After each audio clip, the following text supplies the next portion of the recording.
Tem voz no Brasil que não morre. A da Clara Nunes é uma delas. Morena de Angola, no churrasco do domingo. Morena de Angola que leva o chocalho amarrado na canela. Todo mundo cantando junto. Conto de Areia, no rádio de manhã cedo. E a casa inteira parando. O mar serenou quando ela pisou na areia. Porque tinha um silêncio diferente naquela voz. Clara foi a primeira mulher brasileira a vender mais de 100 mil discos. Botou candomblé e umbanda na TV aberta, sem pedir licença pra ninguém. E virou rainha sem nunca tirar o pé do chão. Meu canto é o que eu tenho pra dar. Meu canto, minha cantiga. Todo mundo sabe que ela morreu jovem, em 1983, numa cirurgia que deu errado. Faz parte da memória do brasileiro, só que poucos sabem o que aconteceu depois. Porque quando Clara fechou os olhos aos 40 anos, ela deixou para trás muito mais coisa do que o Brasil imaginou na época. Coisa que ficou guardada por décadas, longe dos holofotes, lá no interior de Minas, e que só veio à tona muito tempo depois. E quem viu não acreditou. A própria história da cirurgia, aliás, levou 40 anos para ser contada por inteiro. O médico que operou a Clara naquele dia ficou esse tempo todo calado. Só em 2023 ele abriu a boca pela primeira vez. E o que ele contou explica muita coisa que ninguém entendia. Mas para chegar nesse ponto, a gente precisa começar do começo mesmo. Uma menina órfã, tecelã de fábrica, que virou rainha do samba antes dos 30 e que carregava em silêncio uma dor que o Brasil inteiro nunca soube. Tudo isso começou em 1942, numa cidadezinha esquecida no interior de Minas Gerais, que naquela época ninguém imaginava que ia parir uma rainha. A cidade chamava Cedro, um distrito pequeno de Paraopeba, no interior de Minas Gerais, que hoje atende pelo nome de Caetanópolis. Era 12 de agosto de 1942, quando Clara Francisca Gonçalves veio ao mundo, caçula de uma família de 7 irmãos. O pai, Manuel, era conhecido na cidade como Mané Serrador, marceneiro da fábrica têxtil Cedro e Cachoeira. Tocava viola nas folias de reis e cantava nas festas. A mãe, Dona Amélia, era cantadora de moda de viola. Música para Clara não foi escolha, foi herança. Só que essa herança chegou junto com um peso que poucas crianças carregam. Em 1944, quando Clara tinha 2 anos, o pai morreu atropelado. Mané Serrador foi embora sem dar tempo de despedida. Pouco depois, Dona Amélia caiu numa depressão que virou câncer. Em 1948, ela também se foi. Clara estava com 6 anos, órfã de pai e mãe. Quem assumiu a menina foi a irmã mais velha, Maria Gonçalves, a Dona Mariquita, como todo mundo chamava. Guarde esse nome aí, porque a Dona Mariquita ainda vai voltar nessa história, lá pro final, de um jeito que ninguém imagina. A Clara cresceu numa casa simples, daquelas do interior mineiro, dos anos 40, que quem é do interior brasileiro conhece de perto. Fogão a lenha, quintal de terra batida, missa no domingo, catecismo na semana. Foi no coro da igreja que a Clara descobriu a voz dela. Cantava ladainha em latim, sem entender uma palavra do que estava falando, mas com uma afinação que fazia o padre virar a cabeça. E aos 14 anos, a vida apertou. Clara entrou para a mesma fábrica têxtil, em que o pai trabalhou, virou tecelã da Cedro e Cachoeira na máquina o dia inteiro, ganhando o suficiente para ajudar em casa. Mas o destino reservou para ela uma virada que ninguém esperava. Aos 15 anos, em 1957, a cidade inteira ficou em silêncio com uma notícia. O irmão da Clara, o Zé Chilau, tinha matado a facadas o ex-namorado dela. Pode acreditar, foi exatamente assim. O rapaz não aceitava o fim do namoro e começou a espalhar mentiras sobre a Clara pela cidade. Para um irmão mineiro daquela época, A honra da irmã valia mais que liberdade. Zé Chilau encarou o ex e resolveu na faca. Saiu foragido e ficou anos sem aparecer. Clara só ia reencontrar o irmão muito tempo depois, quando já tinha virado famosa no Brasil inteiro. Com o irmão fugitivo e a cidade fervendo, a família decidiu que a Clara não podia mais ficar em Cedro. Era perigoso. Mandaram ela embora para Belo Horizonte, para morar com outros 2 irmãos, Joaquim e Vicentina. E lá começou a segunda vida da Clara. Era tecelã de dia, mas à noite fazia curso normal, porque o sonho dela, naquela época, ainda era ser professora, e aos fins de semana cantava no coral da igreja 3 turnos de gente diferente dentro de uma menina só. Mas o canto era o que segurava ela em pé. Em 1960, com 17 anos, Clara se inscreveu num concurso de calouros chamado A Voz de Ouro ABC. Ganhou a etapa mineira cantando Serenata do Adeus, do Vinícius de Moraes. Foi para a final em São Paulo. Ficou em 3º lugar nacional. E o prêmio que ganhou no primeiro concurso da vida foi um vestido azul. Só um vestido azul. Mas aquele vestido abriu uma porta. A rádio Inconfidência, de Belo Horizonte, contratou a Clara. Em pouco tempo, ela era eleita a melhor cantora de Minas Gerais, 3 anos seguidos. Em 1963, ganhou o programa próprio na TV Itacolomi.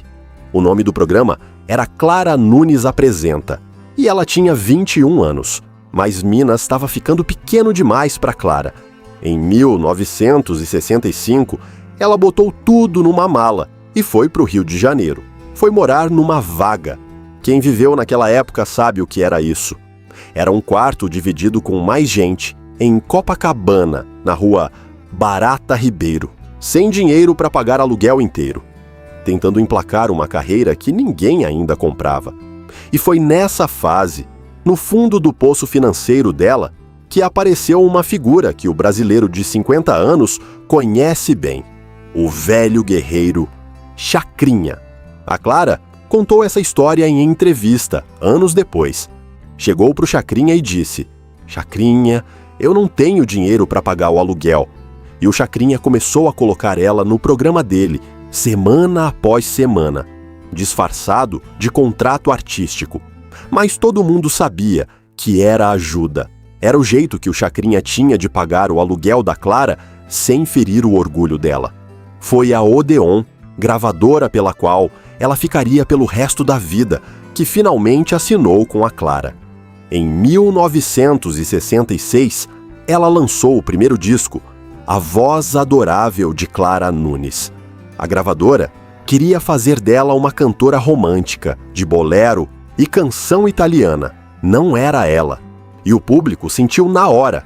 O disco vendeu 3.100 cópias. O segundo, 6.900. O terceiro, 6.500. 3 fracassos seguidos. A maioria das pessoas que entrou na carreira fonográfica nos anos 60 com 3 fracassos desse tamanho não voltava mais.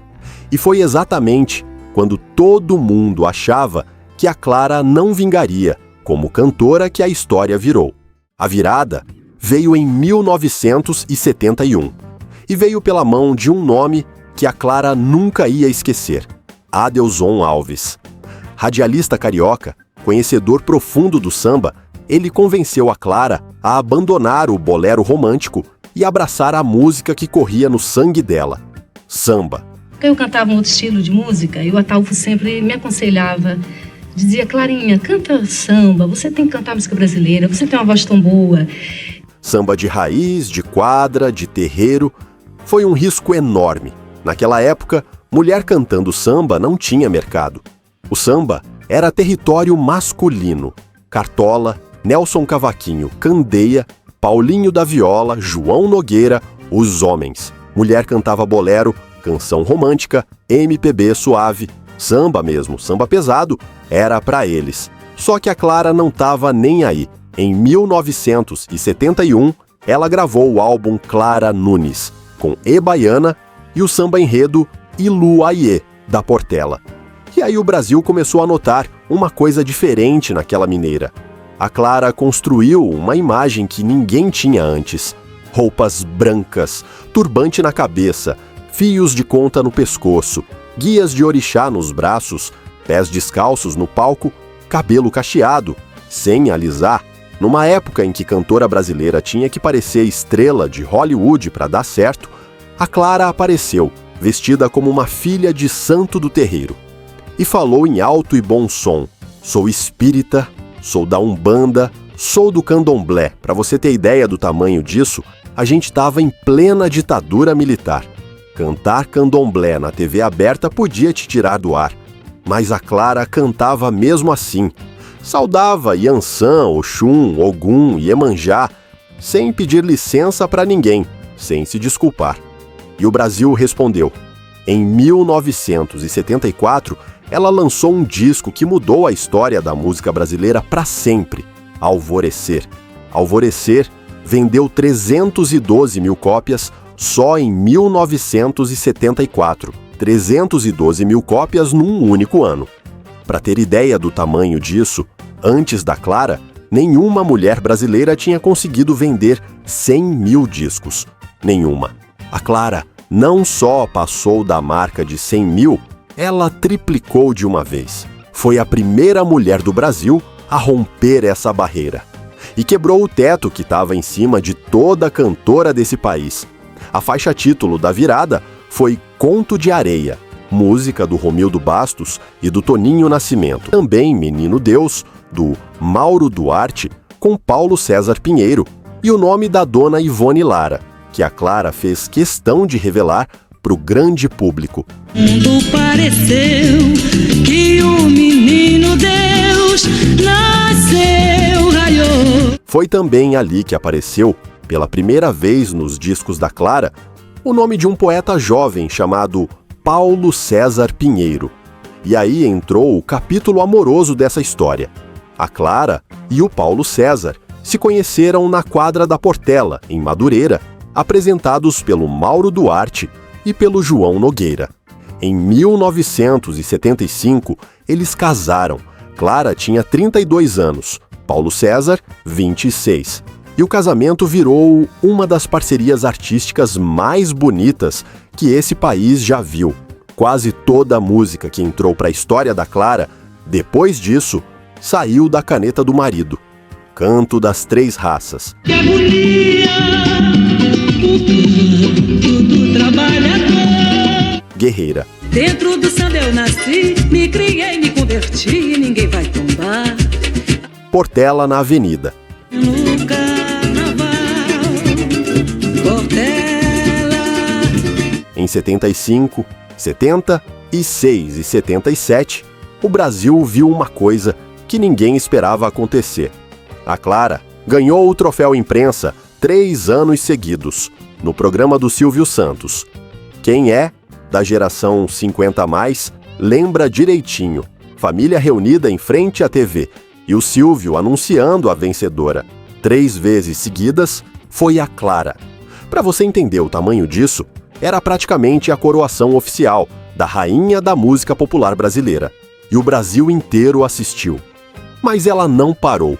Naquele mesmo 1977, a Clara fez uma coisa que nenhuma cantora brasileira tinha feito até então. Junto com o Paulo César, ela fundou um teatro com o próprio nome, o Teatro Clara Nunes, no Shopping da Gávea, no Rio de Janeiro, inaugurado com o show Canto das Três Raças. E olha que coisa, esse teatro existe até hoje. Foi reformado em 2018, agora tem 743 lugares e segue funcionando. Mais de 40 anos depois da inauguração, o nome da Clara continua lá em cima do palco. Mas a gente volta nesse detalhe no fim do vídeo, porque tem mais coisa para contar sobre ele. E o disco que veio depois manteve o nível. Claridade, em 1975. Canto das Três Raças, em 1976. As Forças da Natureza, em 77. Guerreira, em 78. E em 1980, uma coisa que pouca gente sabe. a Clara viajou com o Chico Buarque para Angola. Os dois passaram um tempo lá, conhecendo a África negra na carne, e foi dessa viagem que nasceu Morena de Angola. Morena de Angola que leva o chucalho amarrado na canela. Aquela que toca no churrasco do domingo até hoje. O Chico escreveu a música especialmente para Clara, depois da viagem. Ela cantava samba, mas também cantava forró, baião, afoxé e jexá. Cantava Caetano, Chico, Vinícius, Sivuca, Luiz Gonzaga. E cantava, acima de tudo, os mestres do samba que o rádio brasileiro ignorava: Nelson Cavaquinho, Cartola, Candeia, Dona Ivone Lara, Wilson Moreira. Ela usava a voz dela para abrir espaço para outros. Em pouco mais de uma década, a Clara construiu uma carreira que poucos artistas brasileiros conseguiram em vida inteira. Vendeu, somando todos os discos lançados em vida, mais de 2 milhões de cópias. Levou a alma da Portela para a avenida com o samba Portela na Avenida, música que até hoje esquenta a bateria da escola antes de cada desfile. Virou amiga de Bete Carvalho, Alcione, Paulinho da Viola, Elis Regina, Dona Ivone Lara, Chico Buarque. Formou com a Bete e a Alcione o famoso trio ABC do samba. A imprensa começou a chamar ela de rainha, e o título pegou. Mas tem uma coisa que a Clara nunca conseguiu cantar para ninguém. Porque enquanto a rainha do samba ganhava o Brasil, lavava lágrimas de fã na quadra da Portela e enchia teatro de luxo no Rio, dentro de casa a Clara carregava uma dor que ninguém imaginava. Uma dor que ela escondeu do Brasil inteiro até quase o fim, e que vai virar o eixo de tudo que vem depois. A Clara queria ser mãe, queria mais do que qualquer outra coisa na vida dela. E essa é a parte da história que poucas pessoas conhecem direito. Porque enquanto o Brasil aplaudia a rainha do samba nos palcos, dentro de casa, a Clara vivia uma dor que ela escondia até dos amigos mais próximos. A Clara teve 3 gestações que não vingaram. 3. Sempre por causa de miomas no útero, uns nódulos que cresciam por dentro e não deixavam o bebê se fixar. Cada perda foi um golpe.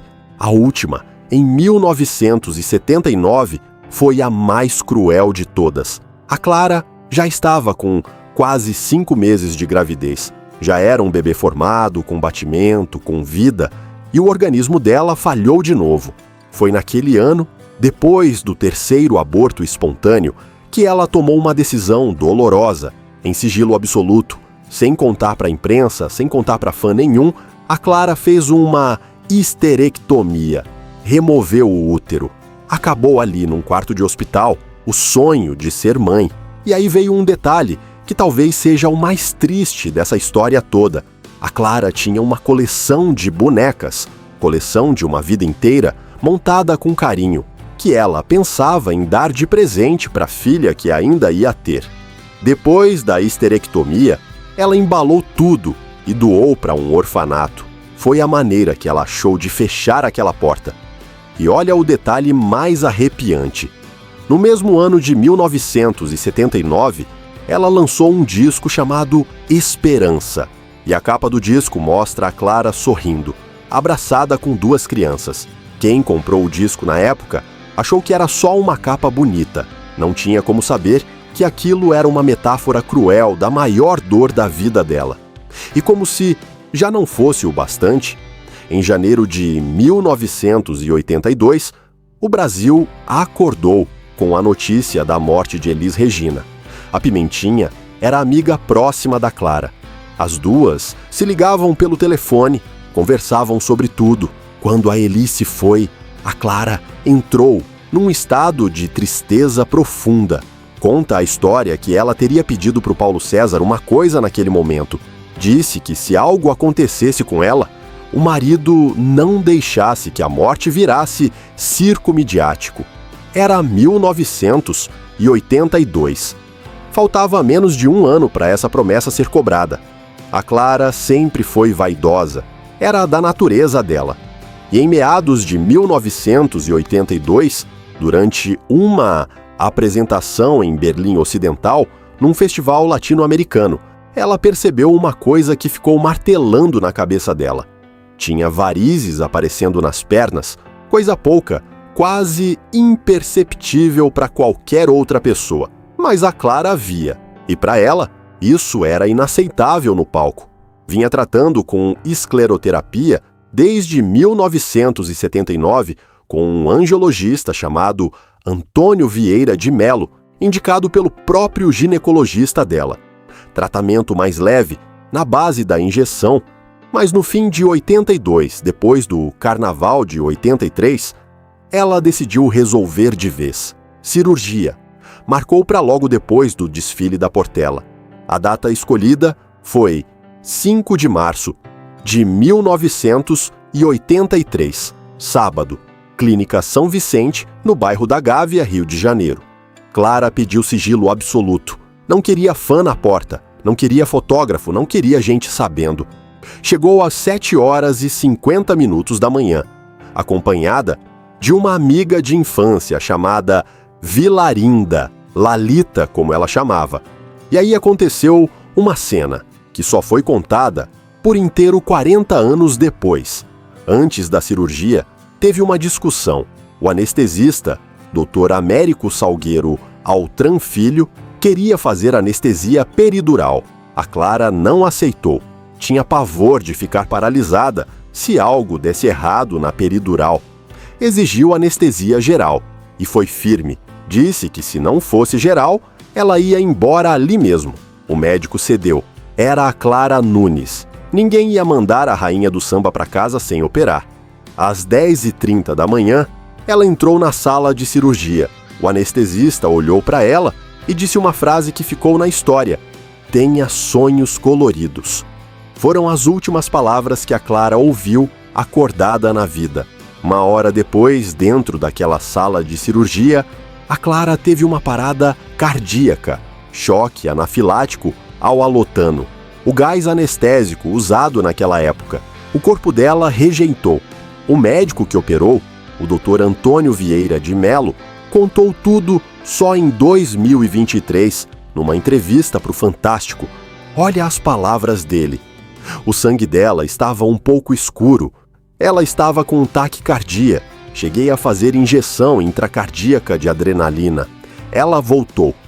Estou com 58 anos de formado e nunca vi aquilo na minha vida. A Clara voltou. Mas voltou para a morte cerebral.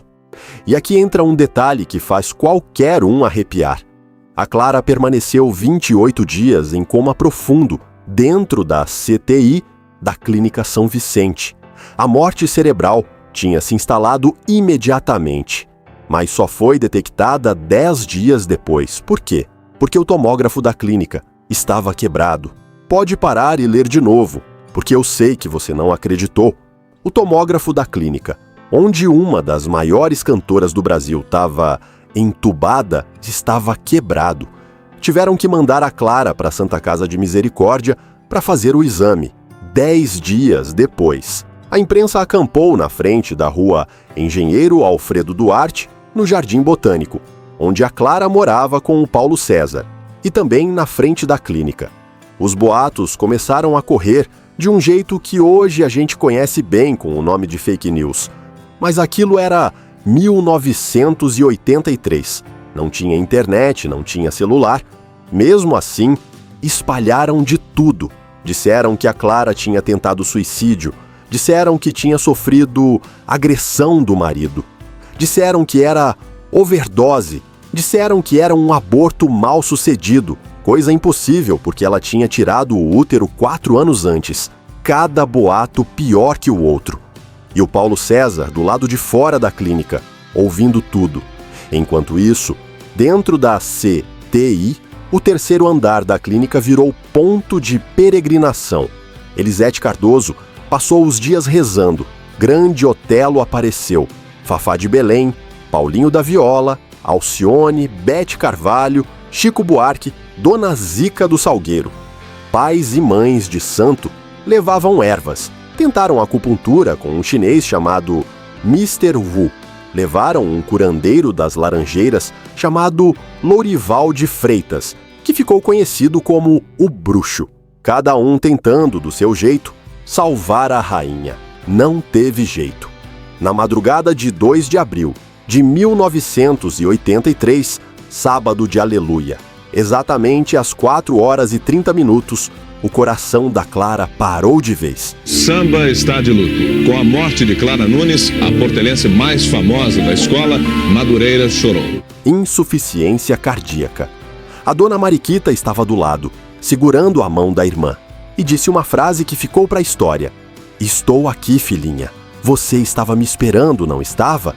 Agora você pode se desligar. Agora você pode seguir teu caminho. A rainha do samba tinha 40 anos. O corpo da Clara saiu da clínica numa ambulância e foi direto para um único lugar, o Portelão, a quadra da Portela, em Madureira. 6 soldados da Polícia Militar carregaram o caixão para dentro. Mais de 5.000 pessoas já estavam ali esperando, às 6 da manhã. As rádios cariocas tocavam o disco Nação Sem Parar. As emissoras de TV interromperam a programação. O Brasil parou. Ao longo daquele sábado de Aleluia, 50.000 pessoas passaram pelo velório na quadra da Portela. 50.000. Para você ter ideia, é quase a lotação do Maracanã num jogo do Flamengo.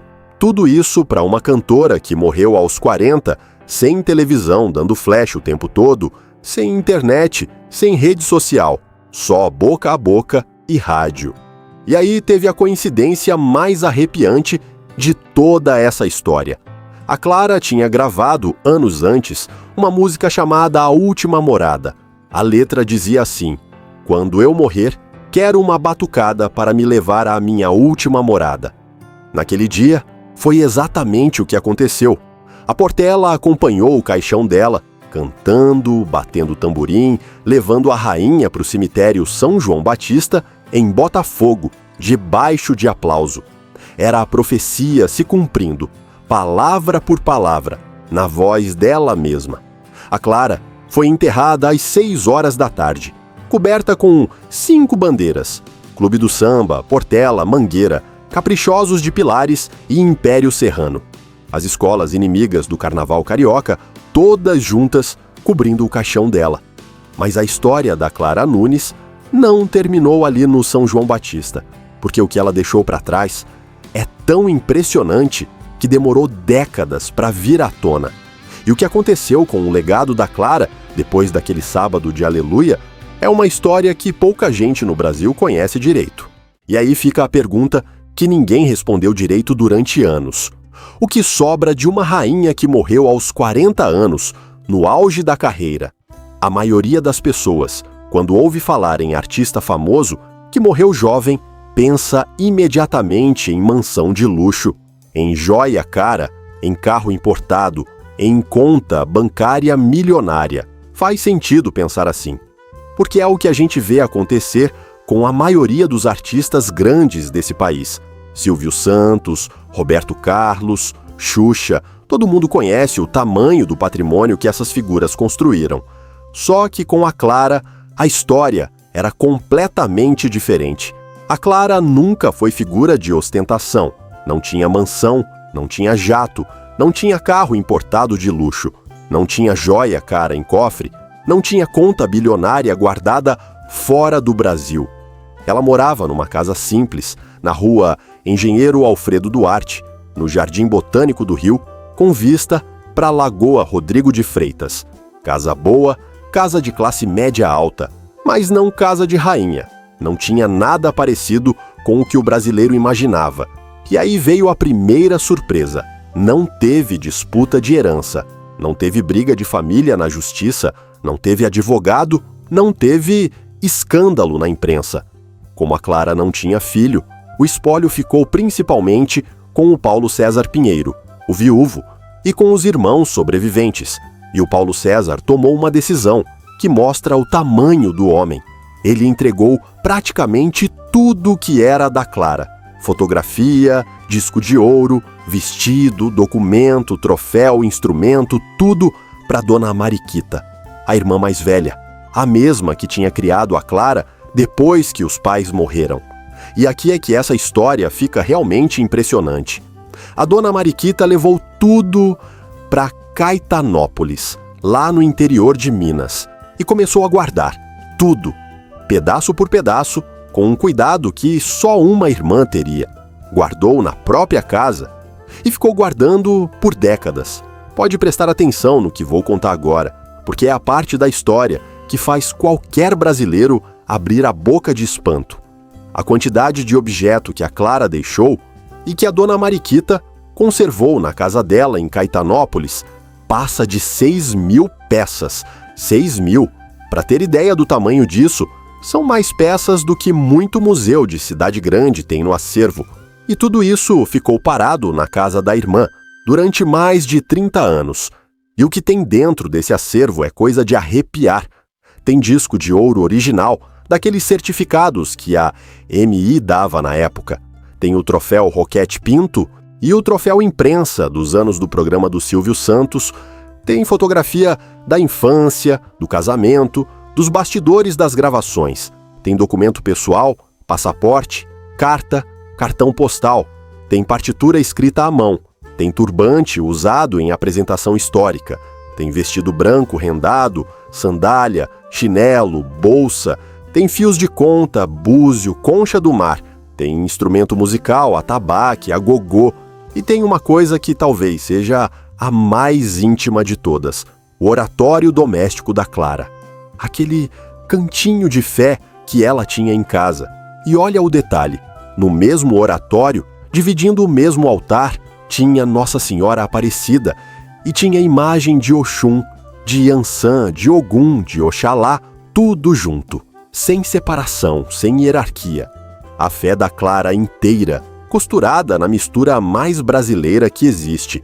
Aquele oratório, o Paulo César contou em entrevista, foi o que inspirou ele a escrever a música Portela na Avenida. Por décadas, esse acervo ficou na casa da dona Mariquita.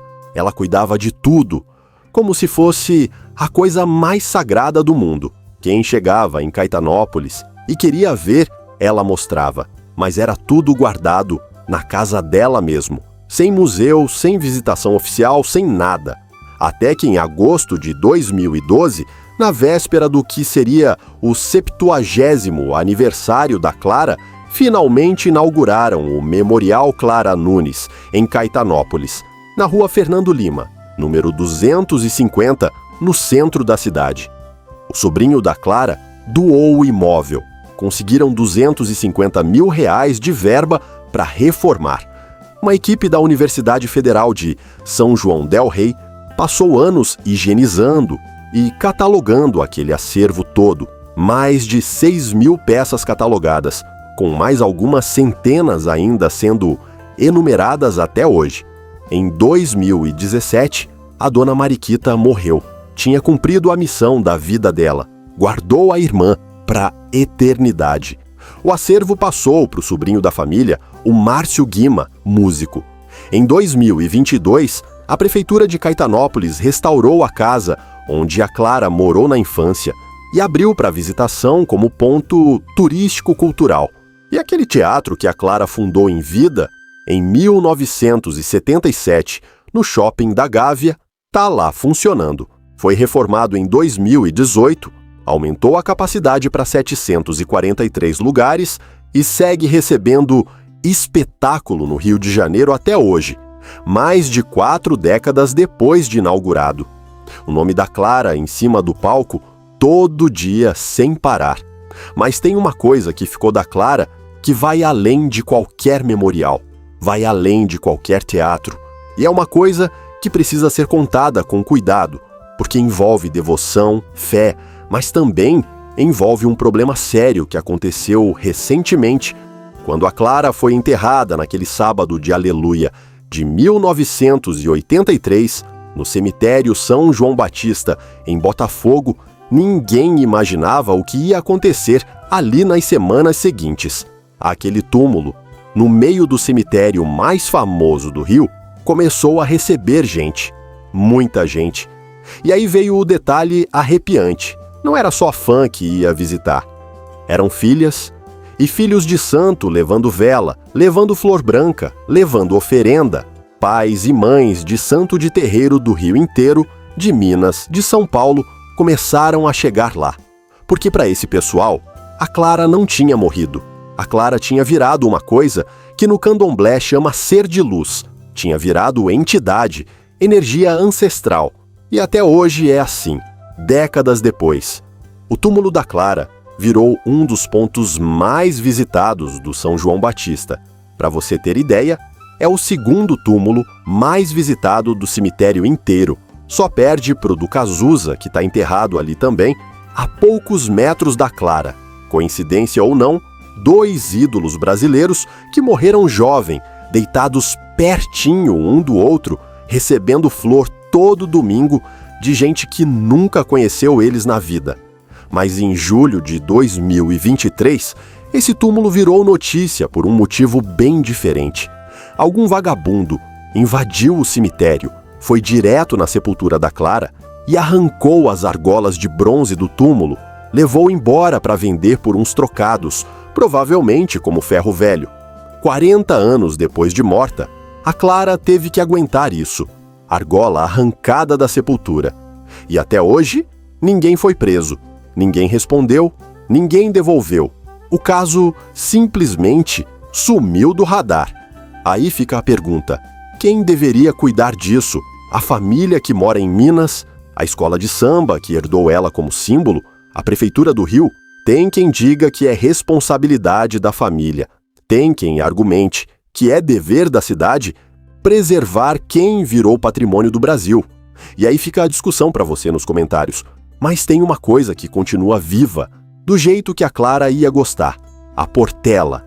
A escola que a Clara amou em vida nunca esqueceu dela. No carnaval de 1984, no primeiro carnaval depois da morte, a Portela levou para a avenida o enredo Contos de Areia, em homenagem direta à Clara. Foi campeã do domingo de carnaval e desde então virou tradição na escola. Toda vez que precisa de inspiração, toda vez que tem dificuldade, a Portela invoca o nome da Clara. Inventaram até um verbo. Quando o samba não está fluindo na quadra, eles falam: precisa clarear.